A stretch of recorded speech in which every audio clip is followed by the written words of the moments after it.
de nous retrouver dans cette édition assez particulière où le monde entier célèbre justement la journée internationale de la femme. Et on aura justement une dame qui nous accompagnera dans le cadre de cette édition consacrée donc au Mali, avec notamment cette montée en puissance de l'armée locale qui est en train de ratisser mais surtout de récupérer notamment le territoire malien jadis acquis donc à la cause des groupes armée terroriste qui s'émet terreur et désolation depuis quasiment une décennie.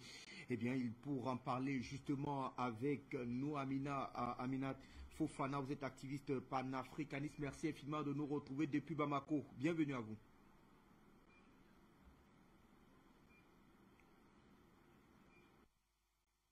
Je vous salue. Allô? Alors, je crois que c'est Issa Diawara qui est avec nous. Issa Diawara, bonsoir, bienvenue. Je rappelle le président de l'association Réseau des Jeunes Actifs. Merci d'être là. Bienvenue. Merci bien. Je vous salue et je salue tous ceux qui nous écoutent en ce moment. Et je salue aussi tous les collaborateurs, tous les partenaires et tous les autres travailleurs de la chaîne panafricaine Afrique Média. Merci. Avec nous, en tout cas, nous retrouvera dans un court moment. Alors, Issa Diawara, je vous retrouve dans le cadre de cette actualité malienne. On a donc justement ce retour assez satisfaisant de l'action menée par les forces armées maliennes sur le territoire malien. On le disait justement à l'entame, c'est un véritable monitoring qui est fait désormais autour de la page Facebook des FAMA, et on peut voir au jour le jour notamment cette page qui s'actualise parce que l'information, elle est tout aussi fraîche, venant notamment effectivement de l'action des militaires sur le terrain. Oui, effectivement, nous connaissons aujourd'hui une montée en puissance des forces armées maliennes. Cette montée en puissance est à vérifier à plusieurs niveaux. Cela aussi dit en partie au partenariat avec la Russie et d'autres partenaires. La montée en puissance des forces armées maliennes, aujourd'hui, cela implique l'achat du matériel, ça implique aussi le volet formation, ça implique aussi le volet opération sur le terrain. Donc, c'est à tous les niveaux des opérations que nous avons la montée en puissance des forces armées maliennes. Et même en ce qui concerne la récupération des territoires qui étaient autrefois perdus, aujourd'hui, nous recouvrons une grande partie de l'intégrité territoriale du Mali. Donc, tout cela s'explique par cette montée rapide en puissance des forces armées maliennes, qu'il ne faut pas oublier. Il y a quelques années, nous étions réellement en difficulté parce que, permettez-moi de faire un peu la genèse de cette montée en puissance des forces armées maliennes. Vous savez, tout est parti de cette intervention en Libye de l'OTAN menée par la France. Et donc, nous avons tout d'un coup au Mali, nous avons été envahis par toute une série de groupes rebelles. Donc, que ce soit des séparatistes, des groupes terroristes ou des groupes djihadistes, notamment le Moudjahou, la SEMA et autres. Donc, c'est cette intervention, cette combinaison qu'il ne faut pas oublier. Ça a été planifié depuis le sol libyen. C'est en Libye que nous avons assisté surtout à cette coalition, à la mise en place de cette coalition des forces rebelles séparatistes que la France a modérées et des forces djihadistes et des forces obscurantistes. Donc le Mali, qui n'était pas préparé à l'époque à un tel assaut, donc nous avons perdu deux tiers de notre territoire, et c'est dans ce cadre que le président d'autrefois, Diogounda Traoré, qui est une marionnette de la France, il faut le reconnaître, aura sollicité une intervention en matière à une intervention aérienne ou encore une intervention simplement en renseignement de la part des forces armées françaises. Mais nous avons assisté à l'occupation du Mali par les forces armées françaises qui nous ont trahis à la porte de Kidal, comme le dit le Premier ministre, Dr Choguel Kokala Maïga. Donc ça, c'est un peu la genèse de cette montée en puissance. Maintenant, après l'effondrement du Mali, il faut comprendre que le Mali, quand la France avait placé Ibeka avec tous les accords bidons qu'il a eu à signer contre le peuple malien, Dieu faisant des choses, nous avons assisté à la venue au pouvoir des 5 colonels voulus par le peuple malien, parce qu'il ne faut pas l'oublier, ce n'est pas un coup d'État. c'est le peuple qui a envahi la rue. Le boulevard de l'Indépendance a été occupé régulièrement.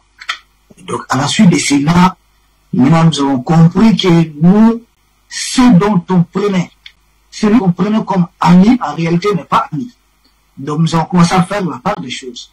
Et là, nous avons commencé à assister à la relecture de certains accords de défense, notamment celui signé avec la France.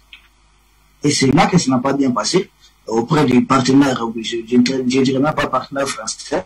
Ils ont décidé d'un départ de façon unilatérale.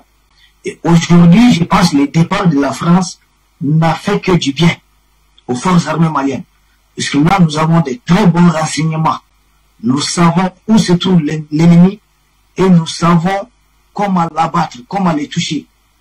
Nous avons des matériels très fiables. Ce ne sont pas des avions qui sont cloués au sol. Ensuite, nous bénéficions, les forces armées maliennes bénéficient d'une formation de qualité.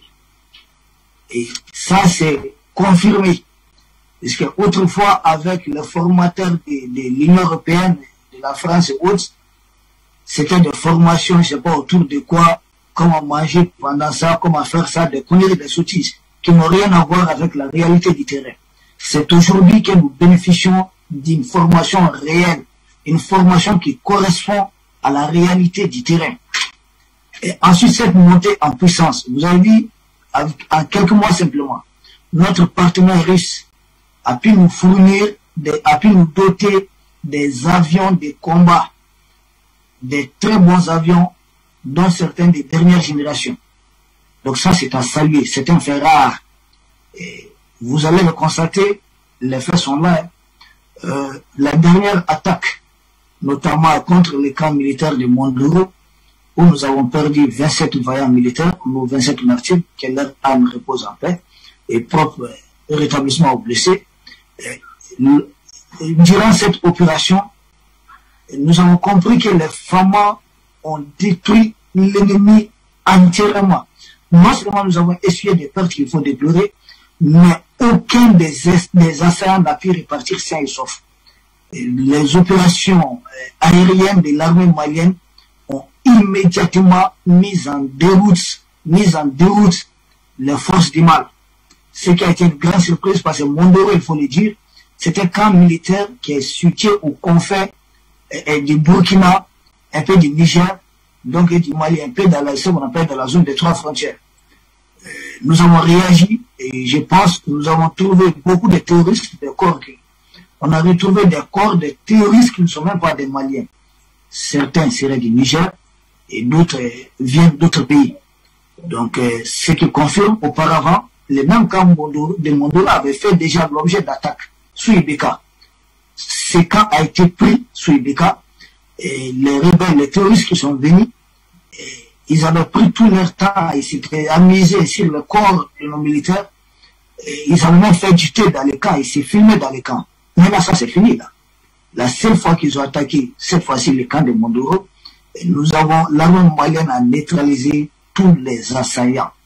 Pour dire que, dorénavant, quiconque s'attaque à l'armée malienne, quelle qu'en soit la nationalité, dites-vous que vous serez neutralisé. Vous serez trouvé n'importe où, puisque nous sommes dotés de renseignements de qualité, de renseignements de la part de nos partenaires russes et d'autres partenaires. Voilà ce que je pouvais dire en introduction, en ce qui concerne la montée en puissance des forces armées maliennes, sans exclure l'opération menée à Tessit, la zone des 3 frontières, dont la France est vantée d'être seule à mener des opérations sans jamais réussir à mener une opération véritable. Là-bas, nous avons été détruire les bases terroristes. Aujourd'hui, les bases terroristes détruites se comptent par des dizaines. Ce n'est pas en unité, mais par des dizaines. Et cette montée en puissance de l'armée malienne va se confirmer dans les opérations à venir. Et merci. C'est ce que je voulais dire en introduction.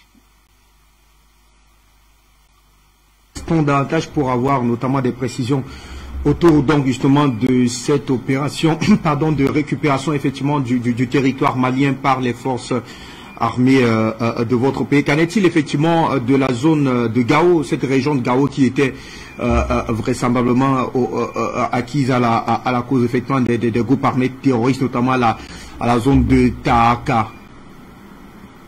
Oui, la zone de Gao aujourd'hui, c'est une zone où nous avons d'intenses opérations militaires. Vous savez, la localité dite de Tessik, par exemple, c'était une localité qui était totalement sous l'emprise des forces obscurantistes, les forces du mal, les terroristes de tous bords. C'est la zone même où, c'est dans cette région de Gao, où on avait même des affrontements entre les terroristes, c'est-à-dire les terroristes de génie, les terroristes de légesse. Et c'est avec cette montée en puissance des forces armées maliennes que nous avons récupéré ces localités. Toutes ces forces ont été détruites à la fois. Et leur destruction est en phase très avancée. C'est ce que je peux dire en ce qui concerne les opérations en cours dans la région de Gao.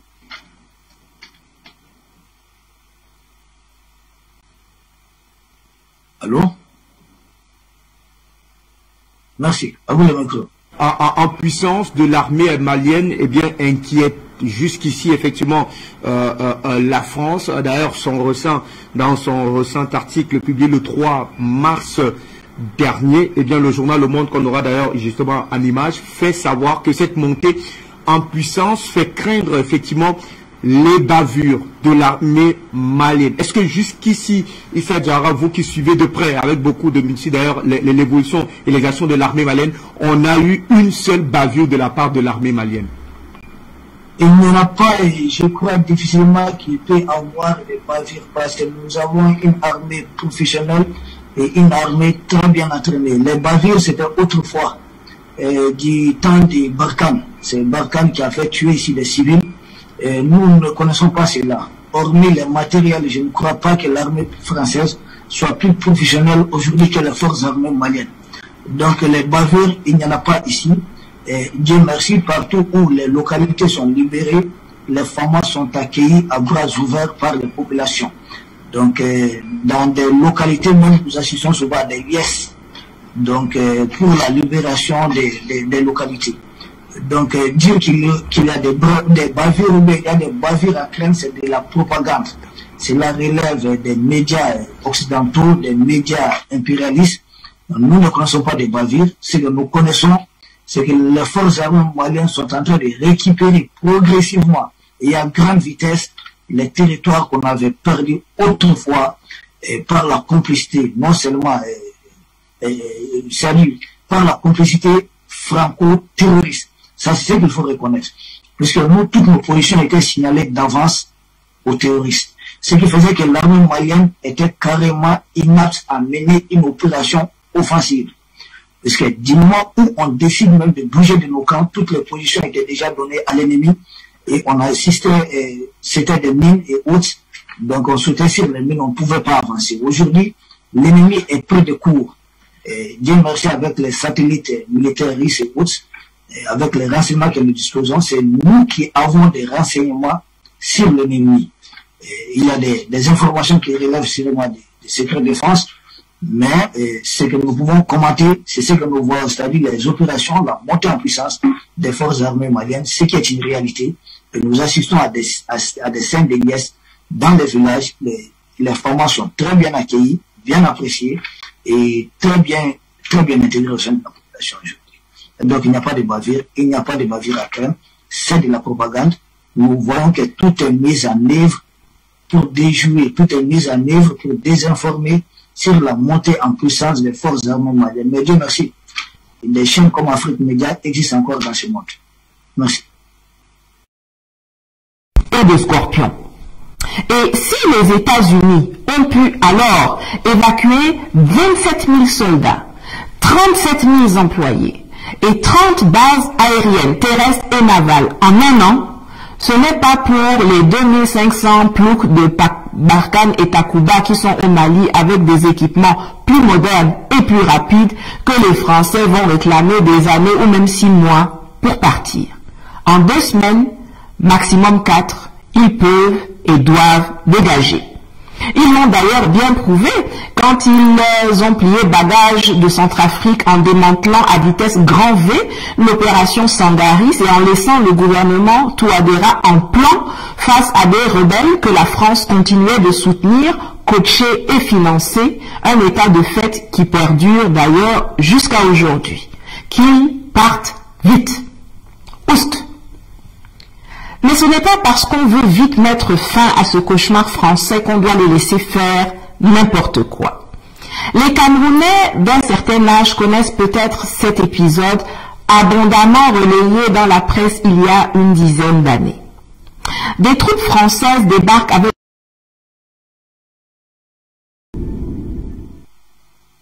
Et Issa Diarra, nous vous retrouvons donc davantage pour continuer à mieux comprendre effectivement cette actualité sur le Mali. Eh bien, on évoquait effectivement cette campagne de diabolisation effectivement des médias occidentaux sur les actions menées jusqu'ici par l'armée malienne. Et vous tentiez effectivement de nous rassurer effectivement qu'il n'y a pas jusqu'ici en tout cas de bavure. Issa, pour quel objectif en tout cas on peut avoir de tels articles eh bien rédigés par les médias français précisément? Pour l'objectif de saper d'abord le moral de nos troupes et surtout des populations maliennes et des populations africaines et du monde qui sont en train de soutenir les peuples maliens dans son combat aujourd'hui. Ce ne peut être que l'objectif principal, et n'oubliez pas, la France fait tout aujourd'hui pour garder le Mali dans ses jurons. Et le fait, c'est-à-dire de ne pas accepter le départ du Mali de son système, de son empire d'esclavage, pousse les médias français à créer toute une gamme, à mettre en œuvre toute une série d'intoxications contre les forces armées maliennes. Ce sont les objectifs qu'on peut entre autres comprendre. Et n'oubliez pas, nous sommes dans un monde de géopolitique aujourd'hui, et le fait de voir les Mali en toute souveraineté décider des partenaires avec qui collaborer ne passe pas à travers la gorge des colons, notamment des Français. Donc ça, ce sont des motivations entre autres qu'on peut citer. Mais quand on dit la montée en puissance des forces armées maliennes, c'est une réalité. Les faits sont têtus. Ce ne sont pas les médias impérialistes qui peuvent déformer de telles réalités. Aujourd'hui, chaque soldat malien tombé sur les champs de bataille, sa famille est automatiquement prise en charge. Donc ça ne fait que remonter le moral de nos militaires. C'est qu'il faut comprendre.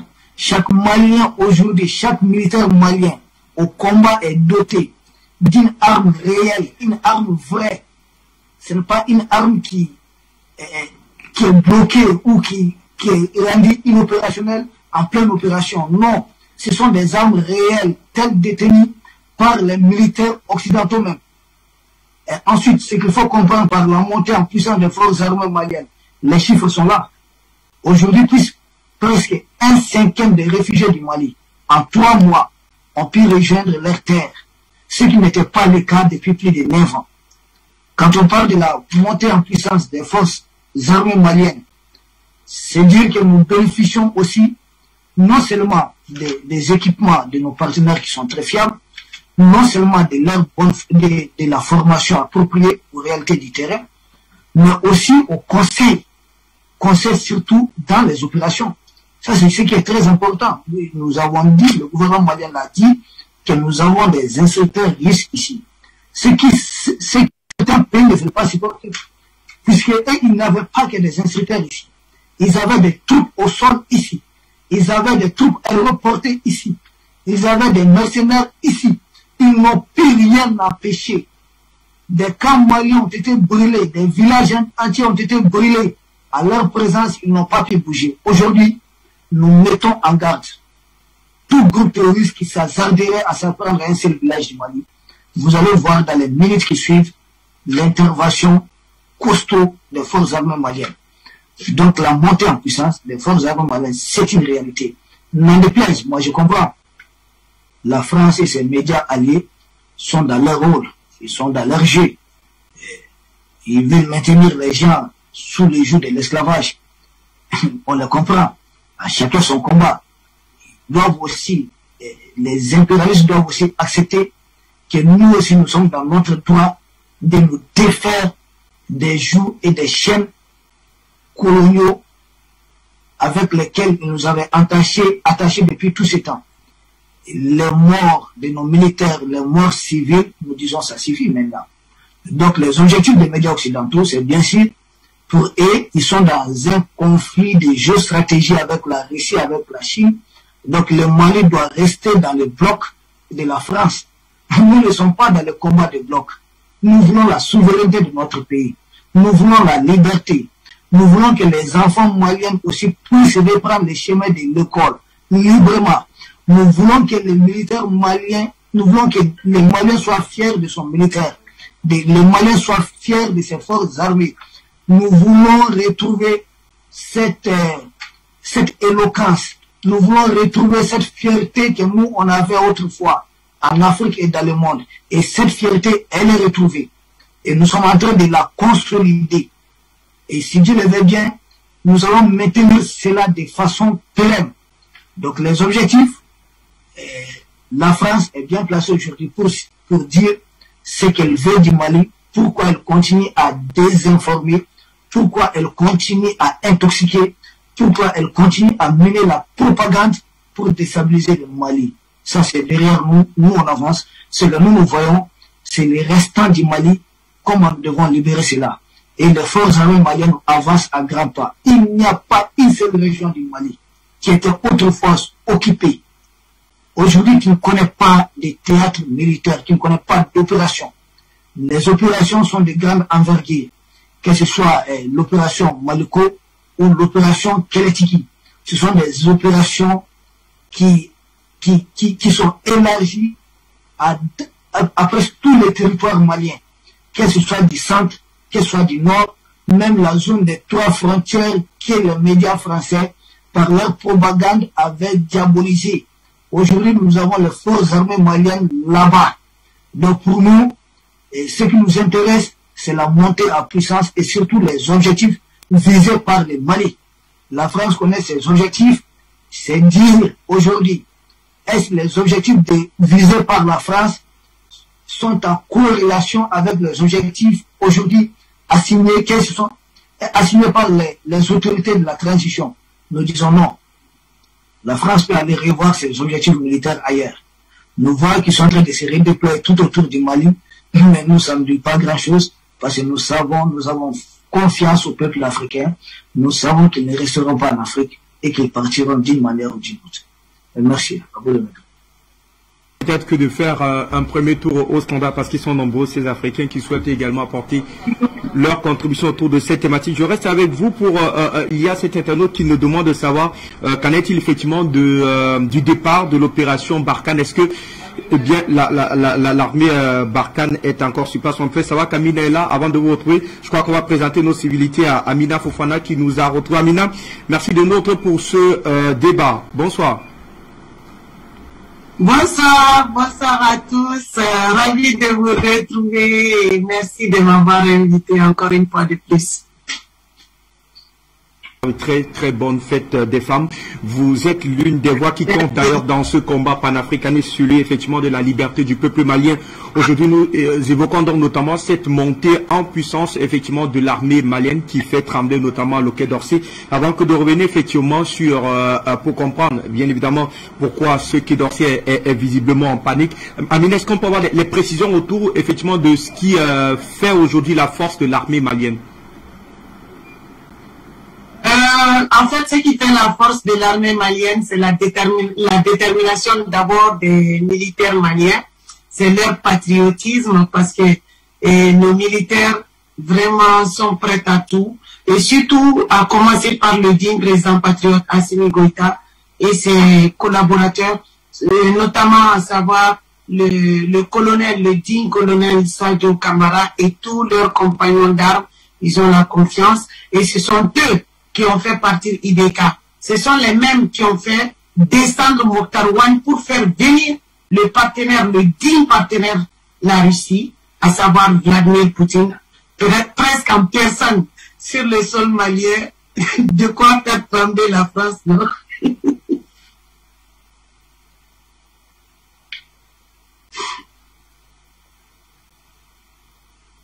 Allô? Amina Fofana, on l'a d'ailleurs évoqué avec Issa Diawara tout à l'heure, c'est effectivement ce monitoring qui est fait autour effectivement de la page Facebook des forces armées maliennes, et on y voit quasiment tous les jours les territoires qui sont récupérés, les actions menées sur le terrain avec brio, avec bravoure par l'armée malienne, ce qui inspire effectivement beaucoup plus d'assurance de la part des populations, mais surtout un espoir que eh bien, cette conquête des territoires maliens jadis conquis par les groupes armés terroristes seront désormais restaurés à l'État malien.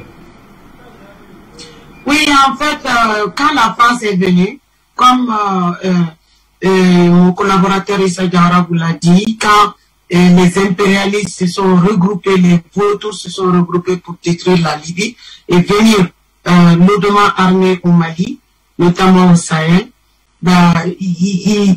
ils ont formé une sorte de... En fait, ils ont pris tout le Sahel en otage, quoi. C'est ça qui a été le problème. Et nos FAMA aujourd'hui, ce que je voulais ajouter, nos FAMA sont très bien positionnés parce qu'ils ont le moral, ils ont le soutien du peuple, ils ont le soutien même du peuple africain. Ce n'est pas seulement le peuple malien, hein, pas du tout. Donc vraiment, ce que la France a fait, la France, quand elle va parler de l'Ukraine, parler de la souveraineté territoriale de l'Ukraine, ça fait rire. Ça fait rire. Sachez que l'Ukraine ne vaut rien aux yeux de la France. Ça ne vaut rien. Et vous voyez les peuples de l'Occident, comment ils se comportent. Comme s'il n'y avait pas eu l'Afghanistan, comme s'il n'y avait pas eu le Mali, le Sahel, comme s'il n'y avait pas eu l'Irak, comme s'il n'y avait pas eu la Syrie, comme s'il n'y avait pas eu les exactions de l'OTAN. Donc, ils se sont tués là-dessus. Et aujourd'hui, le monde entier voit leur hypocrisie en soutien à leurs différents présidents criminels. Donc, nous saluons nos militaires. Et la France, ce n'est qu'une question de temps. Ce n'est juste qu'une question de temps. Et d'ailleurs, il y aura Wolof Debout sur les remparts et RCA, plus d'autres mouvements, nous allons nous associer pour déménager cette saloperie de notre territoire. Un moment avec Issa Diawara, c'est effectivement l'article paru le 3 mars dernier dans les colonnes du journal français Le Monde en ligne, qui, on va d'ailleurs avoir cette image en ligne, permettait, du moins s'affirmer que cette montée en puissance de l'armée malienne craindrait effectivement des bavures à l'endroit donc effectivement de cette armée malienne, et on va avoir des pressions effectivement jusqu'ici. Est-ce qu'on en évoque dans les colonnes de l'armée effectivement une quelconque bavure de la part effectivement de l'armée malienne? Vous qui êtes très introduit au somme de cette affaire, est-ce qu'on parle des pressions? Est-ce que jusqu'ici il y a eu une bavure de l'armée malienne, Amina Fofana? Il n'y a jamais eu de bavure dans notre armée malienne. Il y a eu de la trahison de la part de la France. Et puis le terme bavure, c'est une excuse. Ce n'est pas une bavure. Parce que quand la France a bombardé les civils à Bouti, la France a appelé ça par bavure. Et Florence Parly n'a pas cessé de répéter le mot bavure. Le mot bavure, c'est une excuse. Donc, ce qui se passe, c'est que dans une guerre, il y a toujours des pertes d'un côté ou d'un autre. C'est ça la réalité. Dans une guerre, il y a toujours les pertes d'un côté ou d'un autre. Les Maliens font confiance à leurs femmes. Les Maliens ont confiance en leurs femmes. Les Maliens ont confiance en leurs militaires qui sont au plus haut sommet de l'État. Ce n'est pas une bavure. C'est seulement que la position de nos femmes a été trahie par cette crapule qui prétend se redéployer autour du Mali, soi-disant au Niger, ce qui négocie encore avec le Burkina Faso, qui veut se redéployer en Côte d'Ivoire, au Bénin, etc. Donc ce n'est pas une bavure. Et il faut que l'opinion africaine comprenne que si la France s'en va du Mali, ça ne veut pas dire que la France est partie du Mali. Non! La France, elle, là, se met juste à côté pour mieux tuer le peuple malien et mieux propager davantage, parce que la France rancunière, mieux propager davantage son terrorisme tout autour. C'est ça la vérité, c'est ça la réalité. Et je félicite les Nigériens qui veulent sortir justement contre cette crapule de Bazoum dans peu de temps. Donc, je les encourage et toute l'Afrique doit les encourager. Et d'ailleurs, ils doivent tout faire pour monter sur Afrique Média en vue de faire connaître la date et d'expliquer bien les motivations. On les connaît, les motivations. Quand vous voyez la France, c'est pas la France, je vais dire, Macron raconter des histoires à la Russie, qu'ils vont prendre leur indépendance. Depuis combien de temps, tous les panafricains disent ici que l'Afrique est indépendante et que c'est la France qui dépend de l'Afrique. La France dépend des autres. La France n'a aucune dignité. Dieu a créé la France pauvre et la France va retourner à sa pauvreté. Et quand la France ou Macron, c'est la même chose hein, de toute façon, quand Macron s'arrête pour dire qu'ils vont prendre leur indépendance énergétique vis-à-vis de la Russie, mais il faut savoir que Macron fait une déclaration de guerre directe aux Africains. Ça veut dire que Macron compte tourner le dos aux ressources minières russes pour venir renforcer l'enfer en Afrique. Donc cela doit interpeller tous les Africains. Donc Macron fait une déclaration de guerre aux Africains parce que la France n'a rien. La France n'est rien. La France n'a jamais rien été qu'un pays de traite. Vous voyez, quand il fait son discours hypocrite là, sous forme de campagne voilée, il dit que la Russie, comme l'Afrique, puisqu'il ne remercie même pas les Africains, il dit qu'il remercie la Russie de les avoir aidés dans les deux guerres mondiales, ou bien si c'était dans la deuxième guerre mondiale. Il dit qu'ils sont reconnaissants. Reconnaissants de quoi? Ils ont été reconnaissants envers la Russie avec quoi?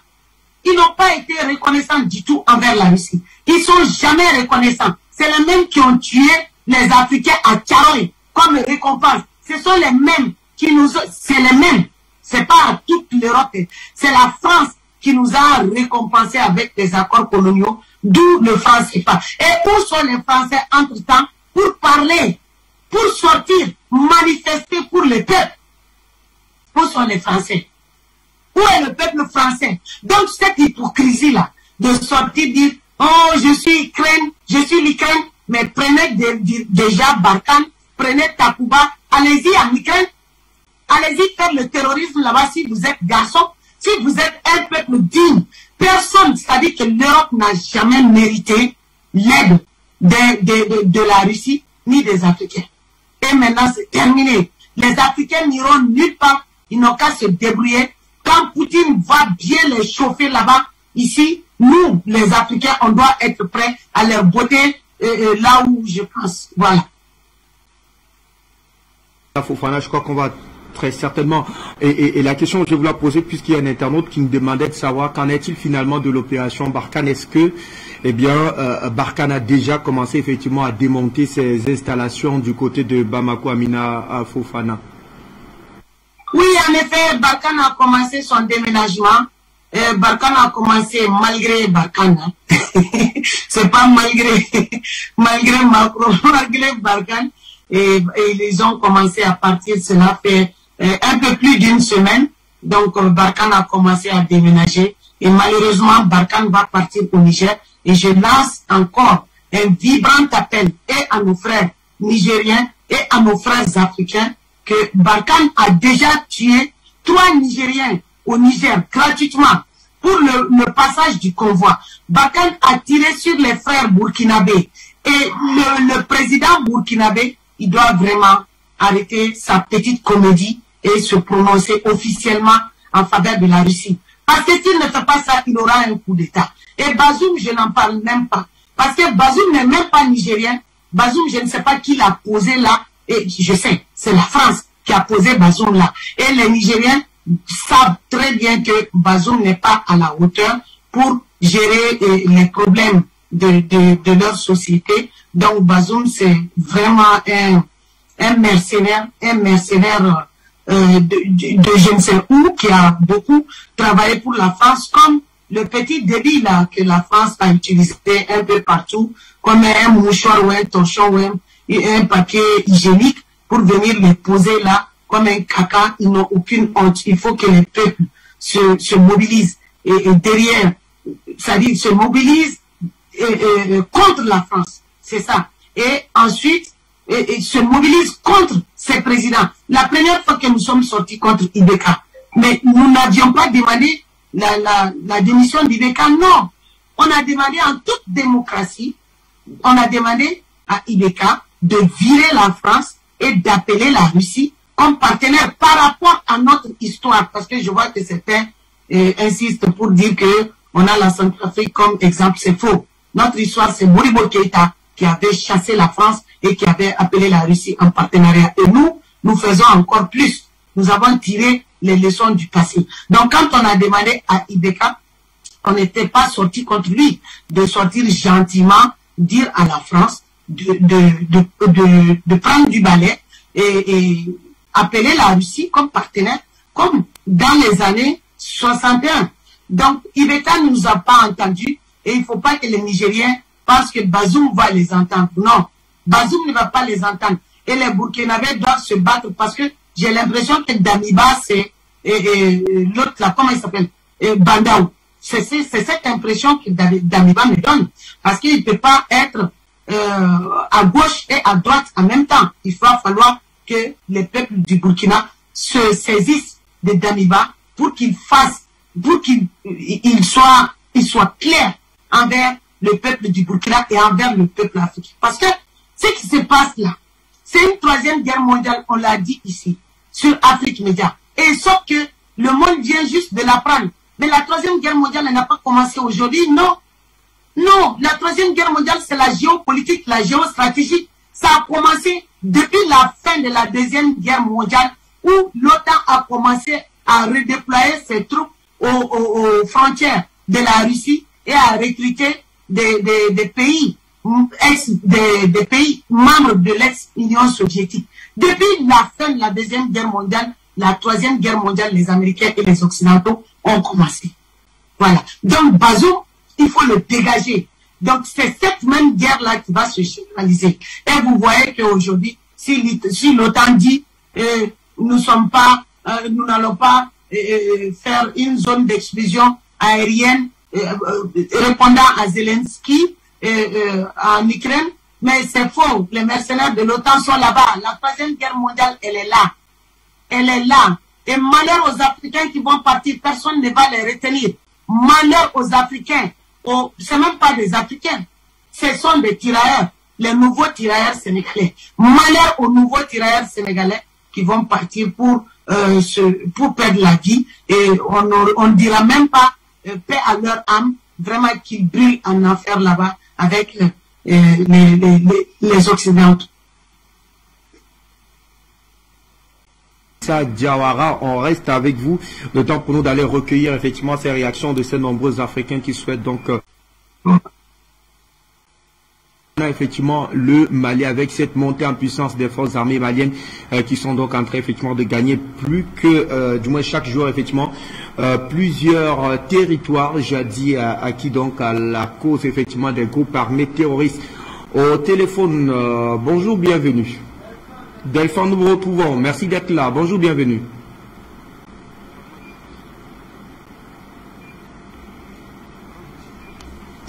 Allô Delphin, merci de nous retrouver en direct sur Afrique Média. Bonjour.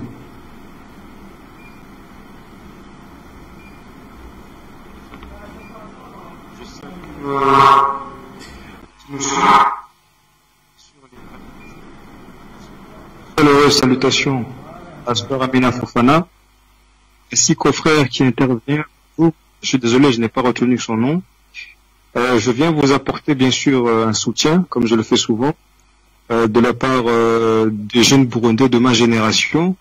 Et même si je ne suis pas dans le cabinet direct du président du Burundi, je connais très bien ses positions parce que j'ai participé, comme n'importe quel citoyen burundais, à sa venue au pouvoir.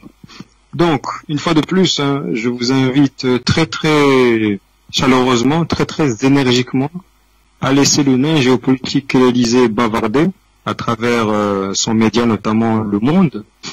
En vérité, leurs histoires de bavure n'est pas une nouveauté. Hein. Rappelez-vous, il y a quelques mois, on a aussi accusé notre frère d'Éthiopie, son Excellence le Premier ministre Abiy Ahmed, de faire la même chose du côté de la province qui avait essayé de faire sécession de l'Éthiopie. Donc c'est un refrain très connu de la part des gens soi-disant démocrates.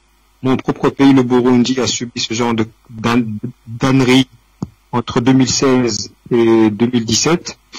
Mais ce qui fait paniquer réellement les chancelleries soi-disant démocrates, c'est qu'effectivement, un certain nombre de pays en Afrique sont en train de récupérer le contrôle militaire, policier de leur territoire. Donc, la seule arme qui leur reste effectivement, c'est de prétendre que nous sommes des gens qui commettent des bavures, comme si dans les pays démocrates, tout allait très bien. Combien de citoyens afro-américains la police des États-Unis massacre-t-elle quasi impunément? Nous avons tous vu comment les gilets jaunes ont été éborgnés, ont été molestés. Donc bon, c'est du blabla. Il faut les laisser faire leur blabla et continuer de notre côté à renforcer nos forces, comme je le dis souvent, militaires, policières et même nos services secrets. Et puis après, ils n'auront que leurs yeux pour pleurer pendant que nous serons en train de travailler pour accroître de plus en plus notre souveraineté. C'est déjà le cas pour mon pays, le Burundi, comme je le dis souvent, l'Algérie, l'Éthiopie. Je suis très très content de voir que mes frères et sœurs du côté de Bamako ont emprunté le même chemin. Comme ma sœur Fofana, j'encourage les frères et sœurs du côté du Niger. Il faut qu'ils reprennent le combat parce que ce monsieur-là, il va être poli ce soir, Bazoum, il faut l'inviter à sortir coûte que coûte. Et donc restons sereins, laissons-les bavarder et nous avançons, comme on dit chez moi en langue swahili, Songambele, ce qui signifie allons de l'avant. Je vais m'arrêter ici pour que d'autres puissent prendre la parole et donc je vous restitue le micro à Afrique Média, le monde sinou. À vous, et nous on va donc Songambele, comme vous l'avez si bien dit Delphin. Dans le cadre de cette émission, nous prenons cette fois-là la direction du Cameroun pour retrouver cet appelant qui nous retrouve. Bonsoir, bienvenue. Roger, nous vous retrouvons. Bonsoir, bienvenue. Merci beaucoup. Bonsoir à vous. Bonsoir à tout le d'Afrique Média. Bonsoir au PDG et à sa merveilleusité qui est bien sûr la naissance de cette ravissante et télé d'éveil qu'est Afrique Média. J'en profite pour faire un coucou à Madame Amina Fofana, au niveau là de votre côté là-bas, à tout le monde, à tout le pays. Ce n'est pas facile, mais on croit en vous, on vous regarde. Je m'adresserai en partant d'un simple point. Le discours récent de, le discours récent de Madame Parly devant les parlementaires, lorsqu'elle affirme qu'envers et contre tout, elle continuera la lutte contre le djihadisme au Sahel. Mais ce qu'elle dit, c'est que comparément à son attitude, elle n'ira plus tard. Nous, par ce simple propos, nous ne sommes pas d'accord avec le coup d'État au Mali, ce sont ses propos. Nous ne sommes pas d'accord avec le coup d'État au Burkina Faso. Mais nous continuerons envers et contre tout dans la lutte dans le Sahel. Mais il y a un problème, Madame Parly, chère Madame Parly. Il y a un véritable problème. Si vous n'êtes pas capable de reconnaître la situation politique de chaque pays frontalier aux 3 zones, mais contre qui vous battez-vous? Il faut bien qu'il y ait un motif de combat, une raison valable pour laquelle vous vous battez dans le Sahel. Il faut bien qu'il y ait une raison vivante pour que votre lutte soit justifiée. Mais si vous luttez contre les djihadistes et que finalement aucun pays ne tient en place, si vous luttez contre les djihadistes et qu'aucun pays n'a sa souveraineté, mais contre qui vous battez-vous? Voilà quel sera mon premier propos. Le second, pour moi, c'est d'une façon un peu plus générale, internationale. Je dois dire que M. Poutine a donné une réponse forte face à cette tentative de chantage initiée par la France notamment. Car il a pris le gagne-pain, il est entré, il s'est servi dans le grenier. La vieille garde n'a pas vu ça d'un bon œil. Alors ils ont décidé d'aller prolonger le chantage, qui est un chantage, aux portes de Moscou. Mais M. Poutine a donné une réponse forte à cela. Il a donné une réponse forte à cela. Il n'est pas question de chantage. Il ne sera jamais question de chantage. Lorsqu'on parle de souveraineté nationale, Madame Parly, chère Madame Parly, il ne s'agit pas de chantage. On recouvre d'abord la souveraineté d'un territoire avant de voir comment se battre contre les djihadistes. Voilà ce que je voulais partager avec vous. Afrique Média, le monde. Voilà la direction des États-Unis. Jean, vous nous appelez depuis ce pays. Merci de nous retrouver en direct. Votre contribution. Bonsoir Fabrice. Bonsoir à vos invités, Diawara et puis Amina Fofana. Bonsoir aux techniciens, bonsoir à tous ceux qui interviennent sur Afrique Média. Vous voyez Fabrice, nous sommes à un moment où les Africains doivent comprendre qu'il est temps pour que la France quitte le continent africain. Par tous les moyens. Parce qu'ils ont tout fait. Vous voyez, dans toute l'Europe, c'est seulement la France, hein. C'est seulement la France, hein. Qui est devant et qui va faire appel aux autres pour venir piller l'Afrique. C'est mauvais. C'est mauvais. Fabrice, si nos dirigeants ne voient pas cela, ils sont dans une soumission. Et encore, vous voyez, on leur fait comprendre que le gouvernement mondial va occuper toute la planète et bon, il n'y aura plus de limites. Et ils sont dans cette idéologie. Et vous voyez, ils sont... Je ne sais pas. Et ils croient cela. Alors que, regardez ce que la France fait. Humiliation sur humiliation des pays africains. Donc, Fabrice, dites-moi, qu'est-ce que la France cherche au Sahel? C'est la maison de son papa. C'est là où Dieu l'a implanté. C'est là où le Créateur l'a implanté. Qu'est-ce qu'elle cherche au Sahel et en Afrique? Et les gens voient ça là comme normal. Certains même disent que défense ses intérêts. Quel intérêt la France a en Afrique? C'est la question que nous devons nous poser. C'est une injustice. Et elle ment. Hein? La politique de la France depuis la nuit des temps, c'est du mensonge. C'est du roubladisme, du traitisme. Et on colle des mots comme bavure, de n'importe quoi. Quand il s'agit de notre défense, quand nous nous défendons, on parle de notre bavure. Et il ne faut pas de bavure. C'est la même chose pour notre président, mon président qui est ici, qui aujourd'hui qui a fait un discours parlant de ils vont faire la plaquette en Ukraine contre la Russie. Quand ils ont fait en Afghanistan, quand ils ont fait en Irak, qui a fait l'enquête? Qui a fait l'enquête pour le crime? Et mais c'est eux, ils s'arrosent le devoir comme s'ils sont des humains. Ils sont tous des satanistes. Ils veulent faire du monde ce qu'ils veulent. Hein? Le Créateur est là. Aujourd'hui, merci. Poutine va leur rendre le compte. Et nous prions pour ce drame-là, pour qu'il arrive à infliger divinement des punitions qu'il faut. La France disparaîtra. Nous devons tout faire pour que la France quitte le continent africain. Que la population que la France a avec les pays africains, que ça soit rompu. Ayez le courage, la jeunesse africaine. Rompez ce contrat avec la France. La France, elle a une grande nuisance pour notre développement. Et il n'y a plus à démontrer, c'est que les faits sont là.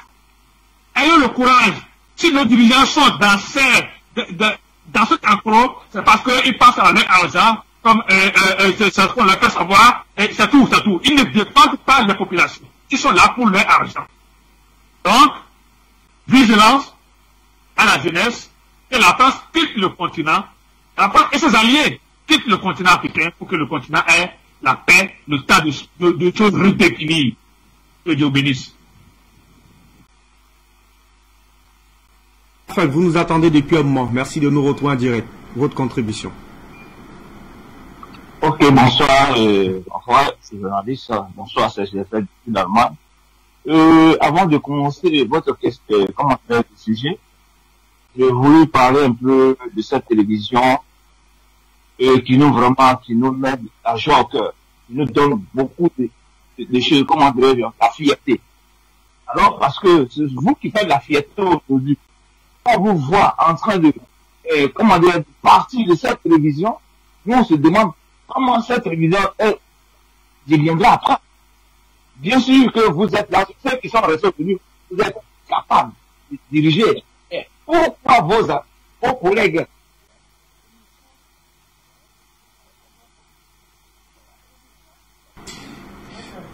Allez, merci de nous retrouver. Allez, Monsieur Kobo, vous nous appelez depuis le Cameroun. Merci de nous retrouver en direct. Votre contribution, bienvenue.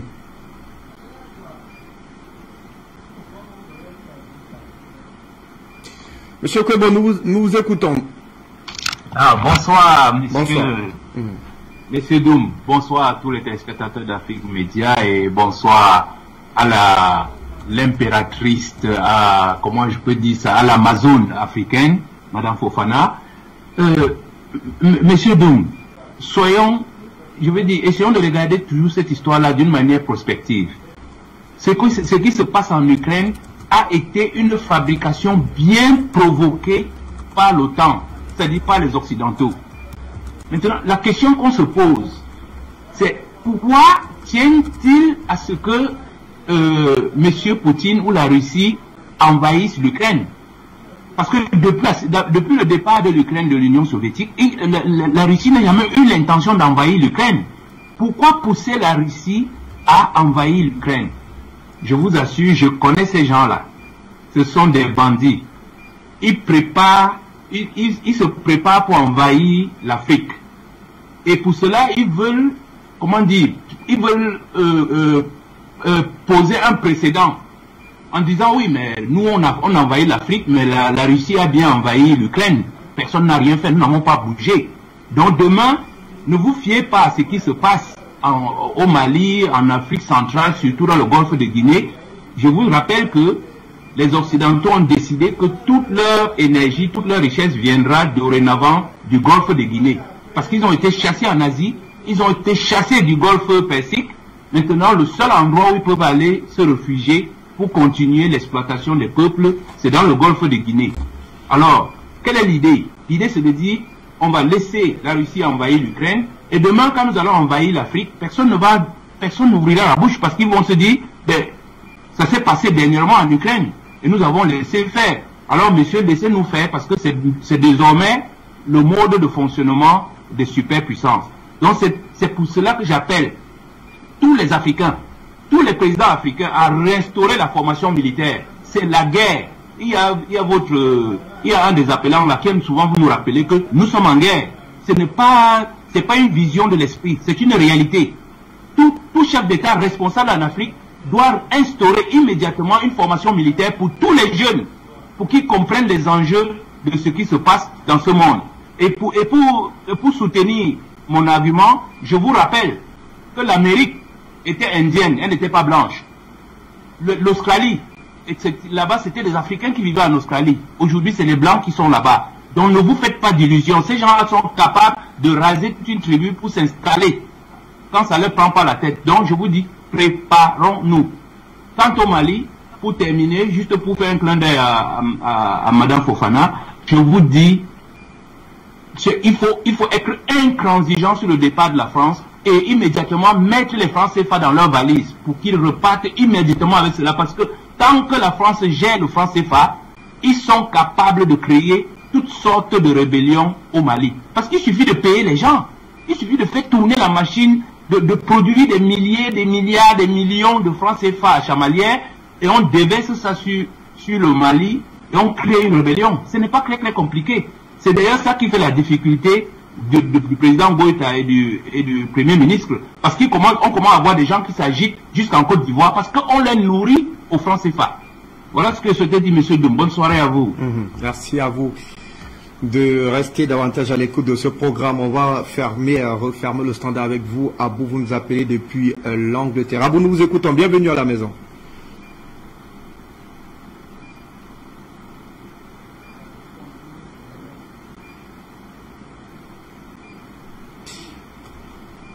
Abou, nous vous recevons. Merci de réagir avec nous. Bonsoir, bienvenue.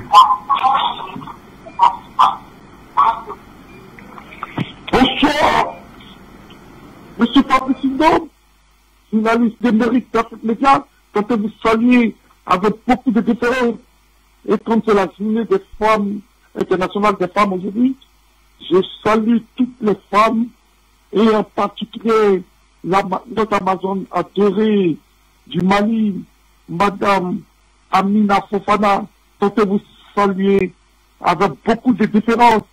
Vous êtes actuellement la fierté et la femme africaine même, hein, dans toute sa splendeur.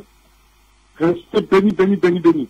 Une fois que j'ai dit cela, en ce qui concerne la problématique de ce soir, vous savez, c'est nous avons toujours dit qu'il n'y a pas, sur cette terre-là, hein, une nation qui est mieux placée pour venir défendre une autre nation que les nationaux eux-mêmes.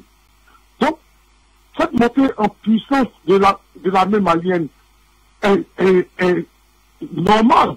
Ce qui devait être même depuis le début. C'est-à-dire que c'est les nationaux qui peuvent défendre leur territoire mieux que quiconque. Et c'est ce qu'on a toujours dit. C'est pourquoi que nous avons dit que, en ce plein 21e siècle, nous considérons la France comme une force d'occupation, une force nazive. Parce que, en définitive, la France, qu'est-ce qu'elle fait en ce plein 21e siècle, en occupant un pays concentré? Mais on ne peut pas faire le bonheur de quelqu'un concentré. Le pays lui-même peut faire son propre bonheur. Et c'est ce que le Mali est en train de prouver. Vous comprenez? Tout ce que la France fait, c'est ce qu'on a reproché hier à l'Allemagne. C'est quoi que Hitler avait dit que lui, il était en mission divine pour éliminer le Satan de l'humanité qui est la France. Et la même chose vient. La première fois que je suis arrivé ici, les migrants en Angleterre, il y a un ami anglais qui me l'avait dit aussi. Et nous le voyons.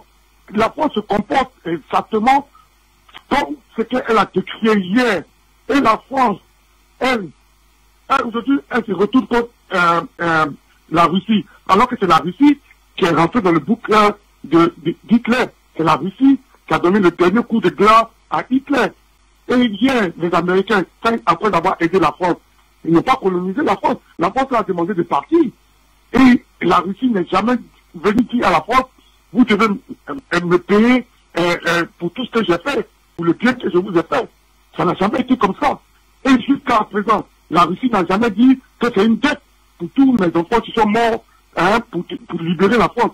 Donc, il n'y a aucune raison pour que la France ait tout ce comportement qu'elle manifeste à l'égard du Mali, si ce n'est pas qu'elle-même, la France, en elle-même, elle avait déjà le germe de la méchanceté, le germe, elle avait déjà le grain, c'est-à-dire qu'elle était déjà possédée par le diable, ou bien elle-même, elle est diabolique, elle est Satan, personnifié sur la terre des humains. Donc, les gens ont raison pour dire que le mal de l'humanité ici, c'est la France. Parce que c'est elle qui n'a rien sur son sous-sol. La France n'a que pour richesse le blé, la vigne et le lait. Donc, comme elle n'a rien sur son sous-sol, aujourd'hui, là, elle veut que tout le monde la soutienne dans le vol, dans le rapine, dans ce que j'appelais le parasitisme. Parce qu'elle vit aux dépens des Africains. Elle veut entraîner l'Allemagne, qui, elle, n'a pas de colonie, mais a une bonne économie. Elle va entraîner dans son vol, dans ce viol, elle va entraîner tous les autres pays européens pour créer une troisième guerre mondiale, parce qu'elle a les multinationales, si on détruit toute la terre, eux, ils vont avoir les contrats, les grands marchés pour reconstruire, donc pour s'enrichir. Donc, c'est un chaos organisé pour qu'elle puisse remonter dans l'économie. Mais ça ne va pas marcher, parce que Dieu est Dieu, et la Russie est là, et nous les Africains, nous allons combattre auprès de la Russie, et nous allons soumettre la France à la colonisation, parce qu'on aura la France comme trophée de guerre, après l'avoir convaincu auprès de la Russie. Je vous remercie, c'était M. Abou depuis l'Angleterre. Bye bye, bye bye. Merci infiniment vous, Abou, pour votre contribution. On fait savoir qu'on va rallonger du côté du standard. On prend quelle direction cette fois-là? Allez, on va au Cameroun pour prendre cet appelant. Bonsoir, bienvenue.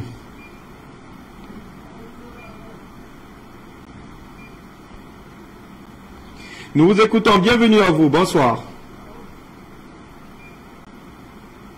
Est-ce que nous avons cet appelant autour donc de cette actualité concernant le Mali? Eh bien, on vous l'a dit donc, avec notamment ces forces armées maliennes qui sont en train de regagner plus que, du moins chaque jour, donc, le territoire malien, ce qui était effectivement impossible aux forces d'occupation à appeler donc cette force Barkhane. Fait savoir qu'on prendra plutôt la direction du Niger pour prendre cet appelant. Bonsoir, bienvenue. Allô, bonsoir.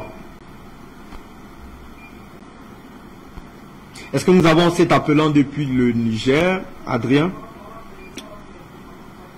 Allez, on l'a malheureusement perdu. Alors, on va donc aller dans le grand zoom pour retrouver Issa Diawara qui est avec nous, ainsi qu'Amina Fofana. Vous avez écouté, très chers messieurs et dames, notamment les réactions de ces nombreux Africains qui sont assez dithyrambiques à l'endroit notamment de ce qui est fait du côté du Mali. Issa Diawara, est-ce que les prouesses telles qu'on les recense sur le terrain, notamment de l'armée malienne, sont davantage du fait qu'on a à la tête de cet État des militaires patriotes qui ont véritablement la connaissance de l'art de combat, l'art de guerre?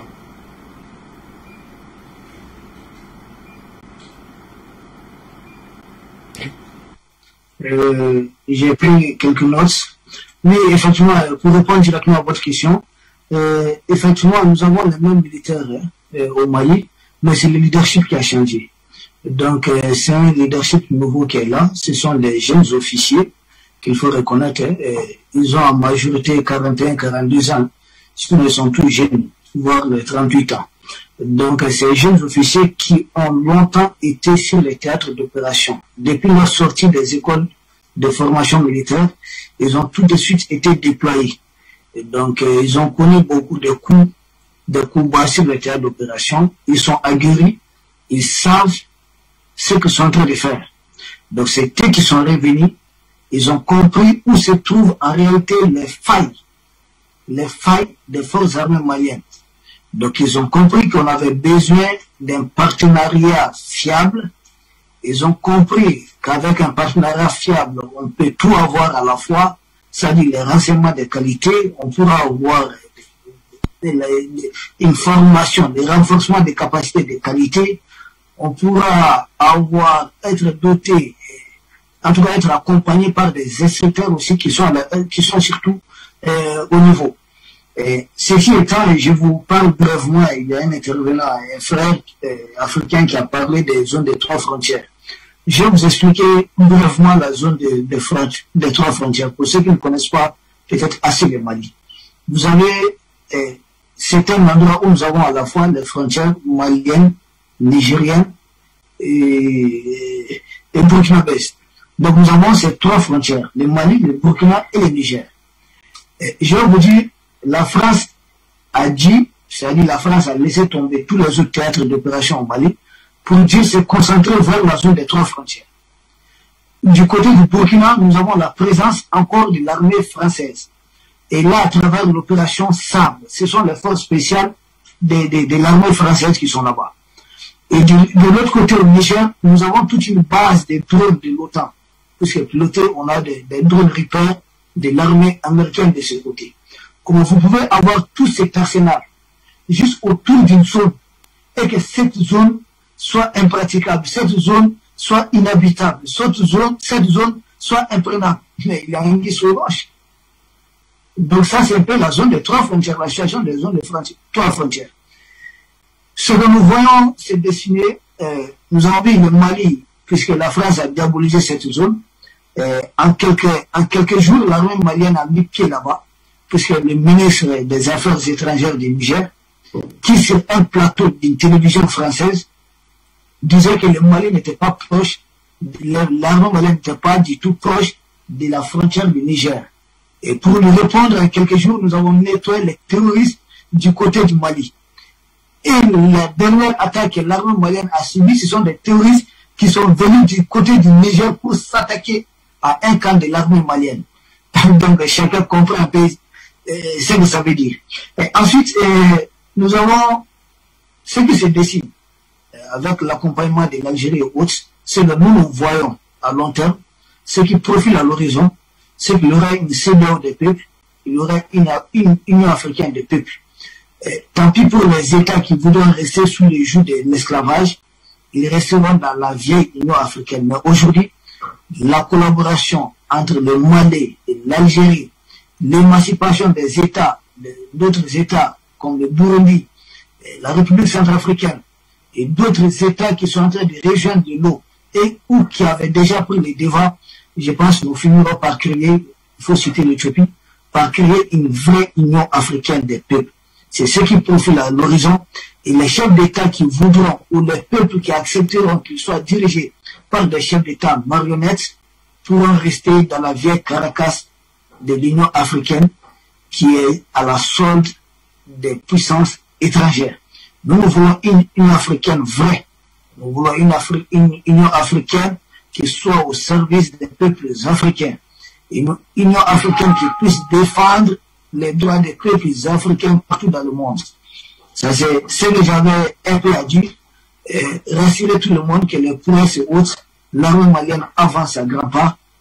Toutes les zones que la France avait fait croire qui étaient imprenables, toutes les zones, je sais pas, s'entendaient pour diaboliser, toutes les zones pourries des terroristes, nous allons les nettoyer. Même si les parents de ces terroristes mettaient pied là-bas, nous allons les mettre hors d'état de nuire, quel qu'en soit le groupe militaire, que ce soit des mercenaires, c'est-à-dire des nationalistes d'autres pays qui viennent se déguiser sous le format terroriste, quel qu'en soit le pays, et les groupes qui vont tenter de jouer à cela, je pense qu'ils trouveront en face des les jeunes officiers maliens aujourd'hui qui sont à la manœuvre. N'oubliez pas, les théâtres d'opération, que ce soit Kélétigui, que ce soit Maluko, c'est les jeunes officiers de la tête du colonel Assimi Goïta, le patriote, le chef de l'État, de Sadou Camara, qui sont à la tête de ces opérations. Il s'agit de leur promotion. Donc, comprenez que la montée en puissance de l'armée malienne, nous n'avons pas bénéficié de l'appui des diables. C'est juste les mêmes militaires maliens qui ont été là, mais c'est le leadership qui a changé. C'est en cela que nous pouvons expliquer. Merci. Amina Fofana, je vous retrouve. Vous avez effectivement suivi notamment ce tour effectivement fait tout à l'heure au Standard qui nous a permis de comprendre notamment la hauteur avec laquelle ces nombreux Africains apprécient ce leadership que salue Issa Diawara à la tête de votre pays qui est en train d'impulser une nouvelle dynamique. Et vous semblez tout à l'heure craindre notamment plus ou moins cette réorganisation, réinvention notamment de cette force Barkhane qui devra désormais très certainement, du moins selon toute vraisemblance, se repositionner au niveau du Niger. Est-ce qu'il faudra craindre pour le peuple malien cette réorganisation de Barkhane, Amina Fofana? Voilà, je ne crains pas. Je dénonce et je combats. Et j'appelle le peuple nigérien, je ne crains pas la France. Les Africains ne doivent pas craindre la France parce que la France maintenant est nue grâce au camp malien. La CEDEAO est nue. Leurs organisations terroristes sont nues, sont en nue devant l'Afrique et le monde entier. Je ne crains pas le redéploiement. Ce que les Africains doivent comprendre, c'est que la France hypocrite a des masques, a des visages. Donc la France n'est partenaire de rien ni de personne. La France c'est le diable. Et la France d'ailleurs c'était le diable. Aujourd'hui la France ne vaut plus rien. Ils sont simplement réduits à la vulgarité. Ils ne valent plus rien. Les dirigeants sont à l'image de leur peuple, comme l'Occident est à l'image de son peuple, qui soutient fermement les actions criminelles, les aventures criminelles de leurs dirigeants. Non, je ne crains pas la France, je n'ai jamais craint la France. Aucun Africain ne doit craindre la France. La France a créé sa tombe, a creusé sa tombe à partir du Mali. Et c'est ce que les Africains doivent comprendre, les Africains doivent savoir. Si la France est vraiment, ce que Emmanuel Macron appelle par Takuba. Takuba, c'est la task force, c'est une force européenne, etc. Mais aujourd'hui, leur frère ukrainien est en train de mourir par leur faute là-bas. Où est Takuba? Où est leur Takuba, leur force européenne? Et ils sont en train de dire, en monovision, qu'ils n'ont pas de force européenne. Mais c'est honteux. Ça dit que la France ne vaut rien. La France, ce qu'on doit faire, et c'est ce qu'on va faire. Plus elle s'attaque à la Russie, comme Draman Ouattara est en train de faire ces bêtises là-bas contre Poutine, plus elle s'attaque à la Russie, puisqu'on est en 3e guerre mondiale, chacun doit assumer sa position. Plus elle s'attaque, et je ne parle pas des Ivoiriens, je parle de leur vaurien de président qui a fait le coup d'État, qui est assis là-bas, qui ne veut pas partir. Donc, si plus la Russie les frappe pour descendre, parce qu'eux, ils comptent se replier en Afrique pour nous piller, pour nous esclavagiser. Parce qu'ils ont fait un soi-disant sondage que, pour moi, c'est un sondage. S'ils font une assemblée générale pour voir les pays africains qui sont pour ou contre la Russie, mais on s'en fout. Et le Mali a observé une position neutre. Et avoir une position neutre entre quelqu'un qui est une première puissance mondiale et un voyou qui dirige, du nom de Zelensky, qui dirige le truc. Ça veut dire qu'on est avec la Russie. Nous, on n'a pas besoin de trop bavarder. Et j'ai beaucoup apprécié l'absence du Burkina Faso, l'absence du Cameroun. Tous ces pays sont à féliciter. Nous n'avons pas à donner notre position à l'OTAN. Nous n'avons pas à donner notre position à la France. Il est temps qu'on sorte de la colonisation. Et c'est ce que je dis, que le dit président patriote Assimi Goïta, avec ses amis militaires, avec ses frères d'armes, ils nous ont sortis déjà de tous les accords coloniaux de la France, de tous les accords coloniaux signés par le De Gaulle qui s'est fait appeler, qui s'est fait autoproclamer général. Il n'est rien, ni général, ni colonel, ni rien, un voyou de la pire espèce. Donc tout ce que De Gaulle a fait, ce qui reste là, c'est le franc CFA. Et on y arrive. Et tant que les Africains ne vont pas se débarrasser du franc CFA et des accords coloniaux, parce que c'est ce que j'ai dit, j'ai expliqué, les assises nationales, les conclusions des assises nationales ont été validées dans la charte par le CNT. Et cela implique que même leur maudite langue va partir. Tout ce qu'ils ont comme entreprise ici est nationalisé. Donc, la Russie aussi en riposte à leurs bêtises, parce que ce n'est pas des sanctions. N'appelons pas ça des sanctions. Ce que la CEDEAO a fait au Mali, ce ne sont pas des sanctions. Non, non, non, non. Ce sont des abus impérialistes. Ce ne sont pas des sanctions. Ce que la Russie et l'Occident est en train de faire à la Russie, ce ne sont pas des sanctions. C'est parce que les sanctions, c'est par rapport à un accord, au manquement par rapport à un accord, ou bien par rapport en tout cas à des accords. Donc, si les textes ne régissent pas ce qui est fait, ça s'appelle un abus, un impérialiste, un point, un trait. Ça n'existe dans aucun traité, ni entre la CEDEAO et le Mali. C'est pour ça que c'est illégal, ni entre la Russie et l'OTAN, parce qu'on ne peut plus dire l'ONU ou c'est-à-dire entre ces bandes de voyous et leur peuple, parce qu'on voit l'hypocrisie à quel point. Et d'ailleurs, on est très content de voir l'hypocrisie de ce peuple-là. Et souvenez-vous, plus de 20 000 morts au Mali. Vous avez vu un Français sortir pour défendre le Mali. Quel est le Français, quel est l'Occident, c'est-à-dire les Occidentaux, est-ce qu'ils sont sortis pour dénoncer ce que leur président criminel, parce que, vous savez, l'Europe n'a rien. L'Europe n'a rien dans le sous-sol, rien du tout.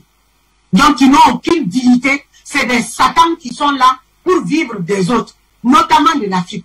Ils ne peuvent pas faire leur grand banditisme avec la Russie. Et le monde a changé.